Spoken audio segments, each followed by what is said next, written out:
Well, welcome back to our study in the book of Proverbs, and today we begin chapter 4. He did it.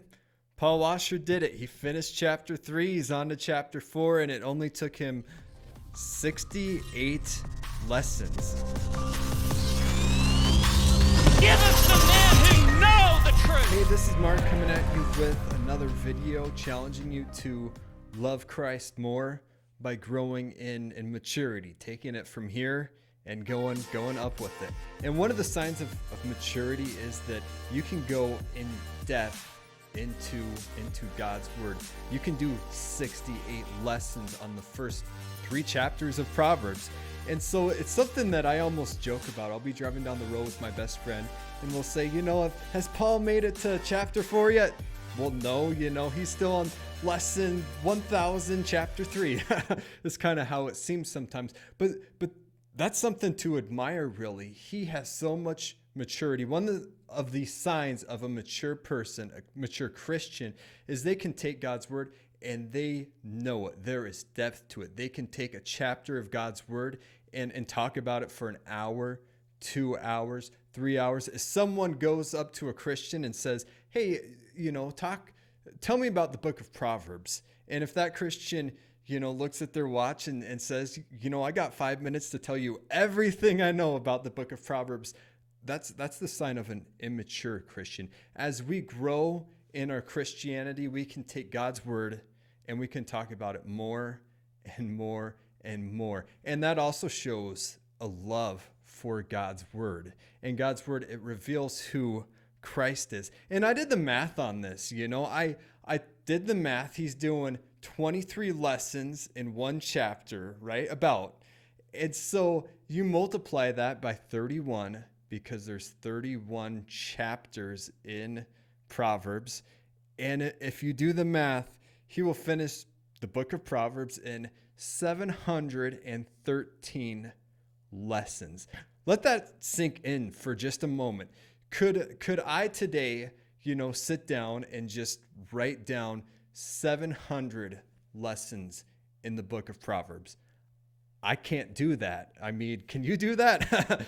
If we're honest, that's a mark of a really mature believer. Paul Washer is matured in the faith. If you talk to him, he would say, I'm not there yet. I've still got leaps and bounds to go, but he's more mature in the faith than I am, for sure. I could not do 700 good quality lessons in the book of Proverbs. I just know that for sure. And so one of the things that caught my attention, I just thought I would chat about this a little bit, because I've listened to about the first 7 lectures of Paul Washer, and I think he makes it to maybe first 5, if that. Doesn't make it very far.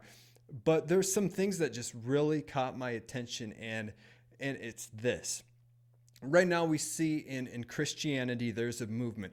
We have to take the Old Testament and the New Testament, and we have to unhitch themselves from each other. And that's only an immature Christian, in my opinion, would say something like that. But Paul basically, he refutes that. He goes and he says, when we look at the law, when we look at the first 5 books of the Bible, the law, the Pentateuch, we read the law and we realized, oh man, I have not kept God's law. I've broken God's law. But there's one who's kept God's law, right? And that's Jesus Christ. He lived a righteous life and he kept God's law perfectly to the T. And the same thing's true with the book of Proverbs. We read all these wise sayings in Proverbs. We see all this wisdom. And when we read it, if we're honest with ourselves in front of God, we would say, you know what? I have not been wise. In fact, I have been a fool. And when we read the book of Proverbs, we realize there is someone who is wise, and that is Jesus Christ. He has perfect wisdom. And we can't separate that. There's a lot of wisdom in Proverbs. We can't separate that from the wise one. It's a revelation of who Christ is. We can't separate the law in God's word.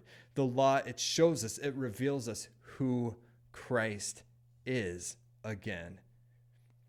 And so those are my thoughts on the book of Proverbs from Paul Washer. He has so many wise insights into the book. Into the book of Proverbs. I would definitely recommend just taking a moment, checking it out. He says he gears this towards, like teenagers. Originally, he'll go through the book of Proverbs with his family, with kids.